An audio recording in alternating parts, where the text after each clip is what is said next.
The on-paper count. So we're at 2 today. We're at 2 today. Let's see what when we get to week 1, how many we hit. Is Nick Sirianni he's a top what head coach in the NFL? So I'm gonna take Andy Reid out of it. Can I do that? Sure. So take Andy Reid, get rid of Andy, because Andy over there by himself. He's chilling at the top. I'll allow it. He's a top 5 coach. If I'm taking Andy Reid out, he's a top 5 coach. You know. If you leave Andy Reid in, he's what, 6?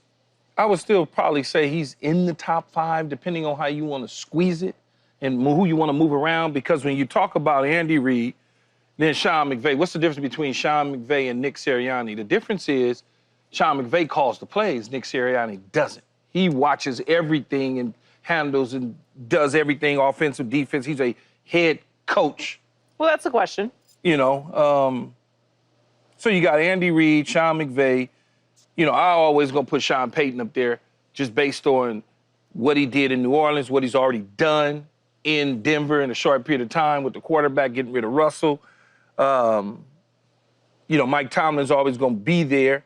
And all these guys have won and lost Super Bowls along the way.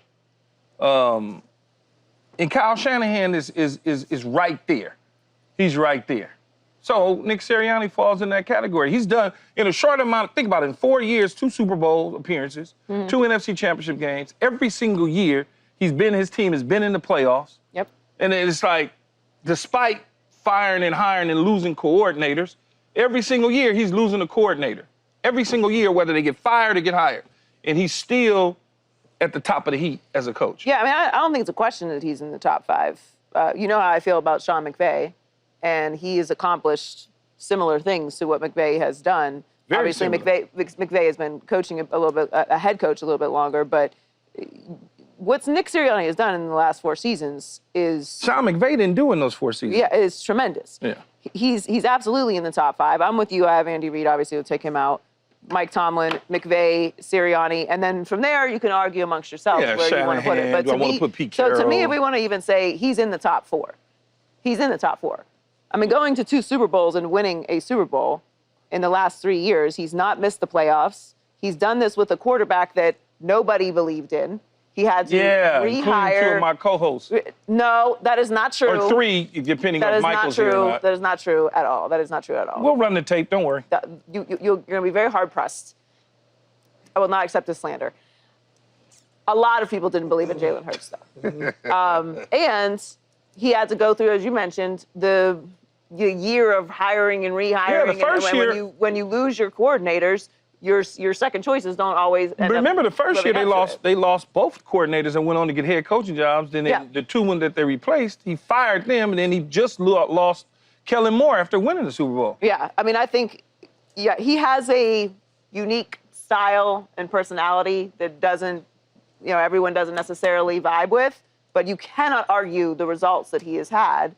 Forget the fact that he just won the Super Bowl. Like, what you do consistently year in and year out, how you retool, how you are able to work with one of the best general managers in Howie Roseman in the league to continue to bring in new talent, to mess with your roster, to bring in guys like Saquon. Like, what they've done there is brilliant. I understand that's not just Nick Sirianni, but he's got to hold all this together. And he's done an amazing job. I think he's top 4. And on top of that, Paul, he had some turbulence in the locker room that he had to kind of figure out. Listen to what y'all saying. Turbulence, different coordinators, a quarterback you didn't think you could win with. This guy is clearly the best coach not named Andy Reid. Clearly. I could clearly. I mean, I'm just listening to everything argue with y'all. you on that. Yeah, but based on, I'm just going off what y'all said about him. This is clear cut record better than McVay's in his first 4 years. Like, he's clearly the best coach not named Andy Reid.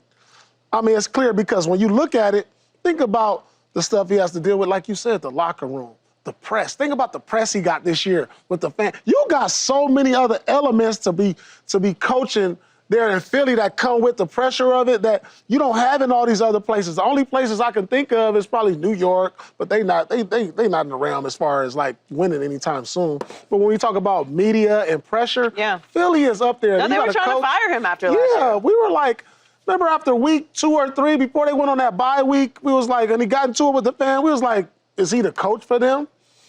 And he went out and won a Super Bowl. So for me, like I said, if we're gonna just rank him from top to bottom, I'm gonna give him a rank. He's the second best head coach in the league so far. Think about it. He has the second best regular season record in the NFL since in his 4 years. Since he took over. Since he took over. 48-20? Yeah, that's crazy. No, he if you want to say 1, 2, 3, 4, 5, that sort of thing, he probably number would 2. fall at 2. I mean, Two I would Super Bowl appearances. say that's fine. Favorite to win another, and then let him win this next one coming up. Then Well, yeah. Then it's clear cut. It's clear cut. Then Yeah, yeah, then we're talking not- about chasing somebody else. Right, man. we'll have to move him into a different category. Right. I don't mind you putting him at 2, honestly. I would have Tomlin at 2 just because of the longevity and that he's done the same things. But I have no problem with him being at 2 right now. Yeah, right now, Like, 'cause this is coming off of a Super Bowl win and what he's been able to do. He's done a tremendous job. And you bring up a good point about Philadelphia, because Philadelphia is not the easiest place to coach. Man. They're always trying to fire a coach. And the fans, they'll think about it. He can't, after every loss, he can't go out to dinner. It's like certain cities, you just can't, after certain losses, you know that, Key. Certain cities, like, they cool. Oh, you can go out to eat. Like in Philly, after a loss or a bad loss, you can't go out to eat comfortably. There's going to be somebody in there saying something. Looking at you something wrong. Smart. You know, yeah. Or you might walk up to the door and they might just pull it down and say, close! That's what I'm saying. Keyshawn is traumatized from whoever did that to him. Man, they did it to us, not just me. It was a bunch of us. They was like, And that's one of they the. eventually let us see it, but the dude was joking though, right? He just was, He was like, nah. he pulled the thing. I was like, close. That's the thing. That's a fan base that wears their feelings right there on their sleeve, and they let you know it. Like it's just something. Like I played out there, like against them, and I see it, and I hear it, because I thought the Boston fans was similar, but they nothing like Philly. They genuinely hate you. Like they. when you think about these other coaches that are in this top tier 5 or whatever you call it, he's the only one outside of Andy Reid that had to start with scratch at the quarterback position. He's the only one. Everybody else, Sean McVay, he inherited Jared Goff that had already done some little bit of NFL work. Then he gets a Matthew Stafford who had already done some NFL work. Or even Sean McVay got Drew Brees NFL Sean work. Payton. Sean Payton, NFL experience with Drew Brees. Or Mike Tomlin inheriting a Super Bowl champion and Ben Roethlisberger. He's the only one that took a guy, like you said, that people looked at in Jalen Hurts like, ugh, and turned him into the next biggest thing, MVP, Super Bowl MVP, $200+ million quarterback. Yeah, because Shanahan hasn't won a Super Bowl yet. No. So, And Shanahan went to a Super Bowl with Matt Ryan, and then he helped, obviously, with Jimmy Garoppolo and helped with Brock Purdy, but guess what? No ring on either finger for those 3. Yeah. Well, before we get to the break, some huge NFL news just broke before we came on the air today. The NFL clubs voted to approve participation of NFL players in the 2028 Olympics here in LA. This is very, very exciting news. Key, how excited are you to watch NFL players compete in the Olympics? Oh, here he go. What? I'm just trying to figure out if I want to join them, because I could probably get in it. I'm extremely excited. You gonna go try out? No, it's over. It's a wrap. They cheated me a long time ago, Paul. But I'm excited. It should be fun. We gon' look. Do I believe we gon'? This is like a dream team basketball. What was it? 80? What was it? 90? 92? Yeah. This is probably what it's going. Because I can't see, and I've been in a couple countries teaching them how to play American football. And just based on what I saw, they don't have a chance. So I don't know the rules. I don't know what's going to happen. Are they going to cherry pick some of the American football players to go play in their native countries that we may have? Good. That is good, you know.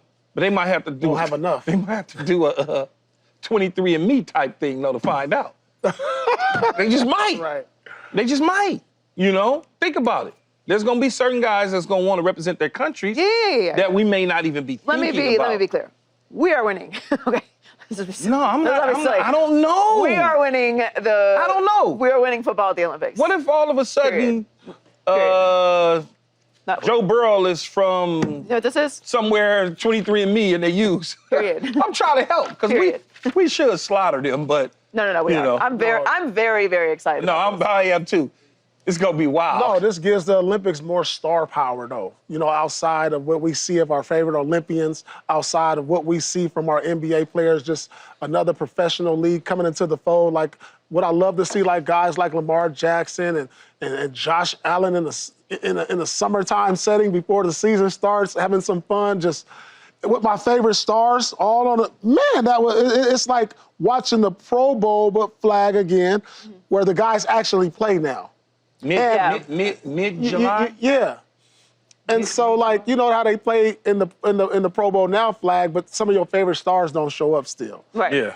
Now you're gonna have all your favorite stars And they're- actually playing for a purpose. And they're playing for the country. Right. Oh, it's up. That's what I'm Right. saying. I got cheated. Right. got I feel. cheated? I can't wait for I that. got cheated. I love flag football. I think it's incredible that it's in the Olympics. Yeah. Not just because we're going to get to see the stars, but also we're going to have a women's team, which is super fun. Oh, yeah. And flag is a big part of the NFL's initiative to grow the game. My nephews both played flag football. My younger brother plays flag football. So many youth players start in flag football to learn the fundamentals to then become tackle football players. But this is going to be so fun. I didn't play tackle football till high school.